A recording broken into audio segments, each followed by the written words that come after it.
Squirrels in Missouri scurry for black walnuts, Missouri's official state tree nut, among other foods. Squirrels dash and dine wherever they please. They are everywhere and showing up a lot on cameras installed by the St. Louis Wildlife Project. So then, why shouldn't the stars of the show get their very own research project? Full disclosure, we also chose squirrels because we had a lot of data on squirrels. Because they're so common, we have a lot of data. Whereas if you choose something that is more rare or is just not detected as often, say like a coyote, we're not going to have enough data points to do a good analysis. Whitney Anthonysamy is an associate professor of biology at University Health Sciences and Pharmacy in St. Louis, UHSP, and co-principal investigator of the St. Louis Wildlife Project.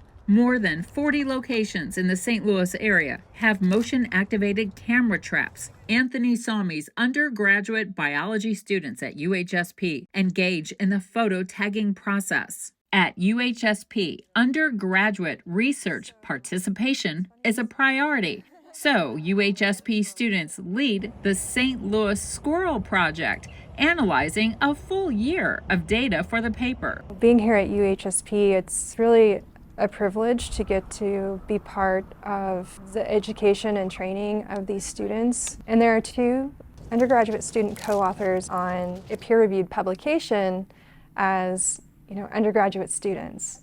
She says because squirrels are so common, they are an easy daily connection for everyone to make with nature, including the students involved in the project. So then, why the interest in studying squirrels? It started with a basic observation. We actually have two species in St. Louis. We have the eastern gray squirrel and we have the fox squirrel. We initially noticed when we began photo tagging our images was that we seem to have gray squirrels everywhere, but rarely do we find fox squirrels. And so we wanted to look at this a little bit more closely. This was interesting to us because we have these two squirrel species, both widely distributed throughout the state, both considered to be common, but why is one way more common in the urban areas and the other one only found in the more rural areas? For gray squirrels, we had over 12,000 detections across our urbanization gradient, across our transect. For fox squirrels, we only had around 300 photos. So that's a pretty big difference. We also found that gray squirrels were being found detected throughout our transect. So from highly urban to suburban to rural areas, they're just ubiquitous. The research examines why fox squirrels are far less likely to be found in areas with high urban intensity and are essentially getting pushed out. The gray squirrels are outcompeting fox squirrels, and this very well could be driven by how humans are using the landscape. So in more urban areas, more suburban areas, there are presumably more bird feeders, for example.